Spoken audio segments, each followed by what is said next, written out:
Hello everyone, সবাই কেমন আছেন?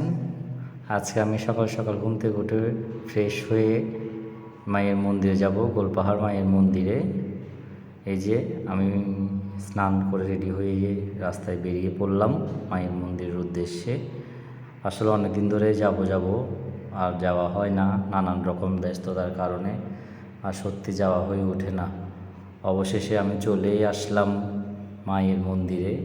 গোলপাহাড় কালী মন্দির এমন একটি মন্দির, আসলে এই মন্দিরে অদ্ভুত একটা শক্তি আছে। মা স্বয়ং বিরাজ করেন এখানে।